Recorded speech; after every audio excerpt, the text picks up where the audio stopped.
Good morning. I'm going to do a little different type of vlog today. We're going to do more of a how-to vlog or how I do things vlog.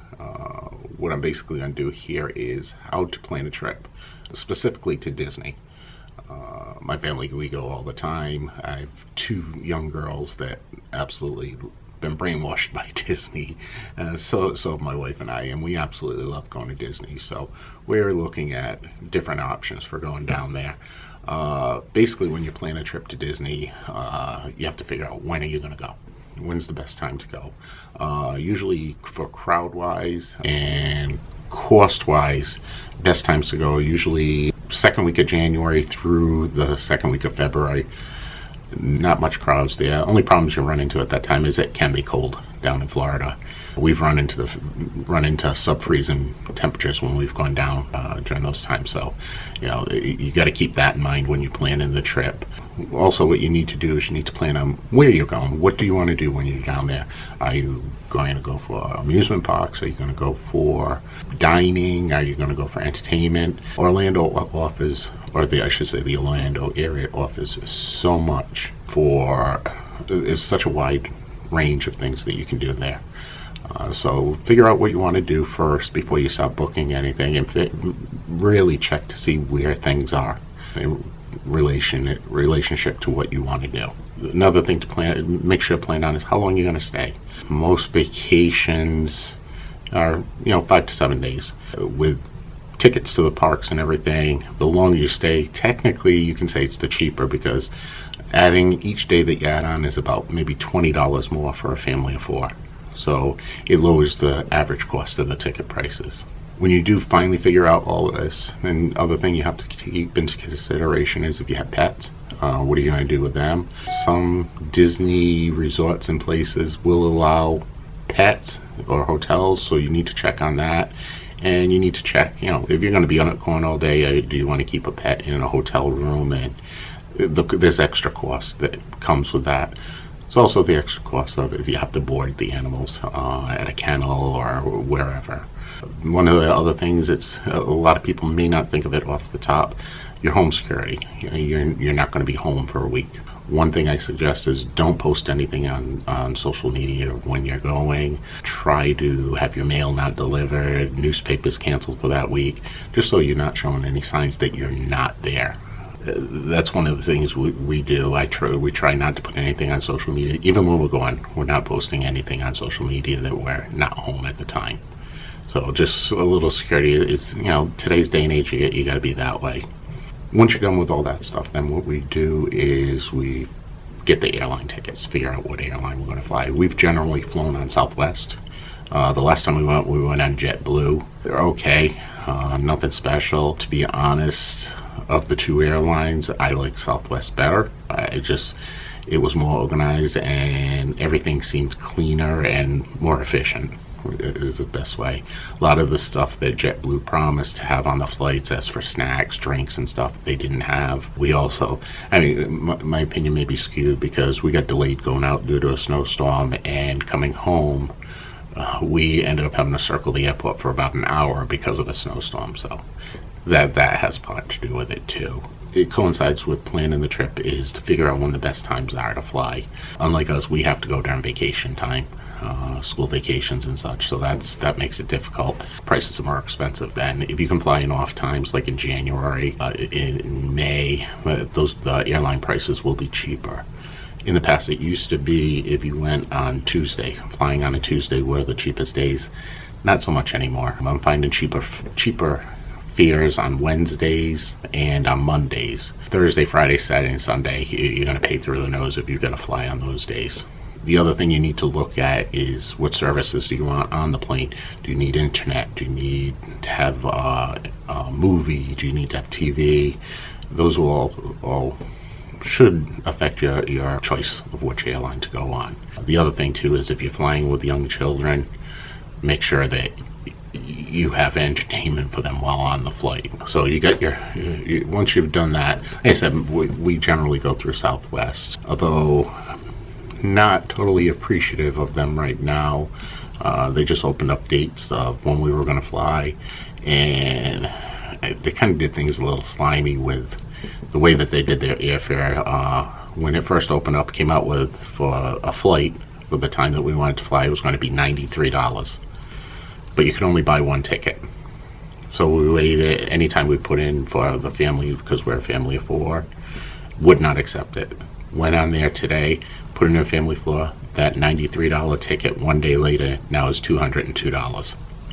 So it was not happy with them there. I'm looking at other airlines to fly with now. Even though I do like Southwest, I like the way that, you know, I've never had a problem on their flights. Just the way they're charging tickets is, I don't know, kind of just leaving a bad taste in my mouth right now. Once you get the airline tickets, you want to make sure you have a place to stay. You're going to need a place to sleep. We like staying on Disney property when we go. Disney property, it's a little more expensive than staying off-site, but with Disney property you have access to the extra magic hours. You have access to the transportation, the buses that go back and forth. You have the dining right in the hotel. So there's a lot of amenities that make it worth staying there. Other aspect too is if you do rent a car, if you stay off-site, you have to pay, I believe it's $20 to park at Disney now. So you look right off the bat, each day that you stay there, you're saving $20 by staying there. Again, when choosing a hotel, like I said earlier, figure out what you want to do. If you're going to Disney and you want to, you know, the parks are the main thing, then you want to get a hotel that's closer to the parks. If you're more interested in dining in downtown Disney Springs now, then you'd want to move away for a little bit. So make sure you know what you want to do when you're down there when booking a hotel. Disney has a wide range of hotels that you can stay at. They range anywhere from campsites that are around, depending on the time of the year, between $75 to $100 a night, all the way up to hotel rooms that are over $1,200 a night. The Contemporary, which is the Disney's main resort hotel, the first resort hotel that was built near the Magic Kingdom. They're going for the time that we're going, it's going at $1,200 a night right now. Make sure that you got a good price range of what you want to do or how much you want to spend. Also make sure to keep in consideration the amount of people that are going with you. Most Disney rooms only allow a maximum of 4 people in the room. If you have more than 4 people, then what you're going to need to do is you're going to need to get a suite room, and those are about twice as much. They're expensive. Either that or you're going to have to get connecting rooms, which means you're going to have to pay for 2 rooms. One of the what we do also while we're down there, once we get the room and we got the airline and we know where we're going, we rent a car. We find that for our family, we like to do other things outside of Disney, especially dining. If you've ever been to Disney, you understand how expensive it is to eat at Disney. They offer the Disney meal plan now that goes along with the amount of nights that you stay at their hotel. For a 6-night stay, you're looking at an additional $1,700 for that.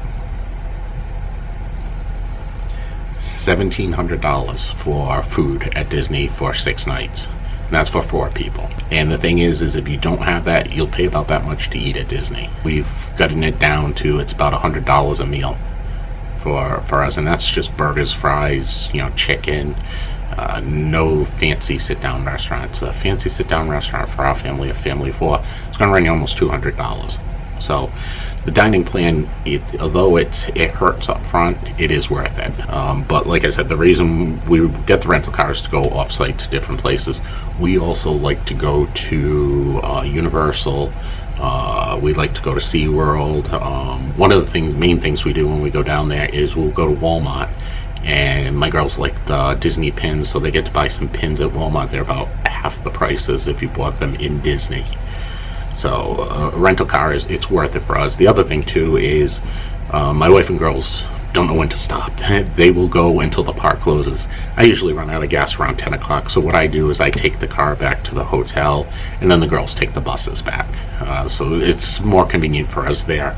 I mean, for us, a car rental is worth it. Check into it for yourself. It might not be. Disney does have a good transportation department. Once you have all that, next main thing we do is we get tickets. There are many ways to purchase tickets for Disney. You don't have to go through Disney themselves. AAA offers great discounts on the tickets. There's also a website called Undercover Tourist.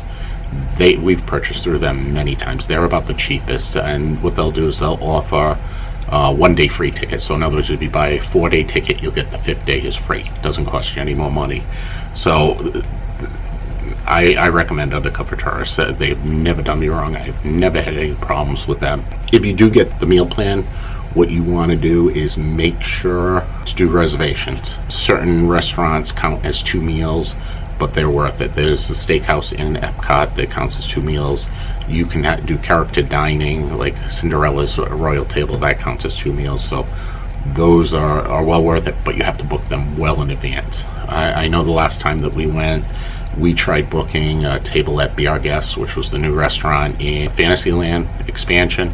Could not get a table. They say that you have to book that 6 months out. So keep that in mind once you get the tickets and once you get the room and everything, is that any reservations that you want to do, you got to do them well in advance.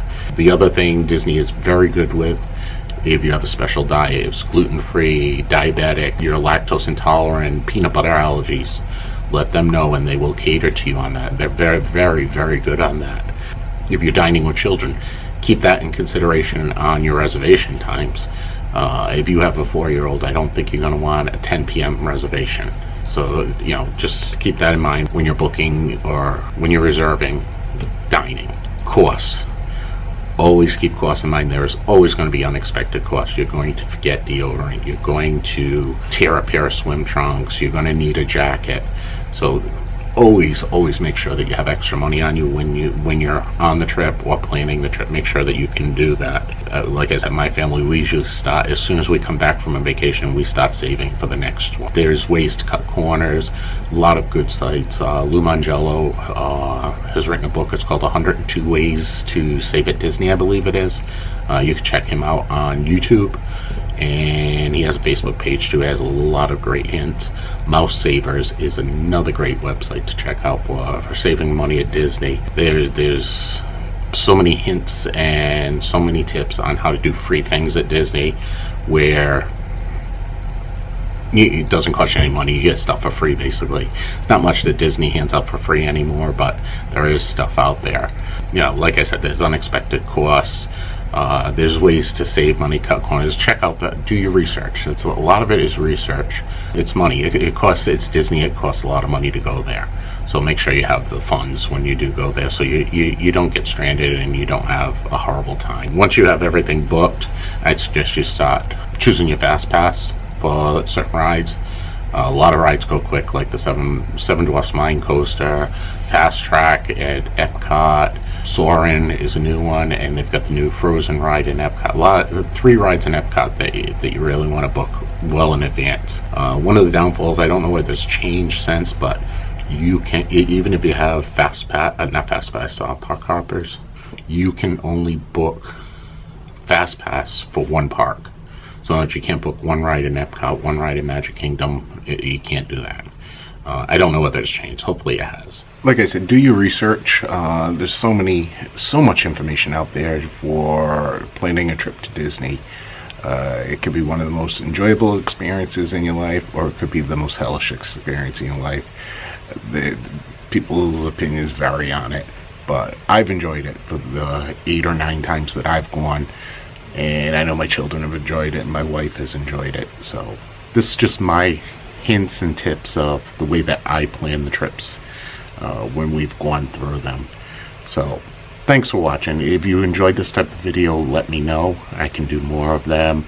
I know I'd done one probably about a year ago about the way that I pack when we go to Disney, what things I take, what things I don't take, and that changes over time as different technologies become available. So you can go back and check that out, and let me know if you like this. Leave me some comments below. Give me a thumbs up if you like the video. Give me a thumbs down if you don't. That's the only way I know if people like it or not. So thanks for watching. If you like my videos in general, click the subscribe button below. And thank you for watching, and I'll see you guys again tomorrow.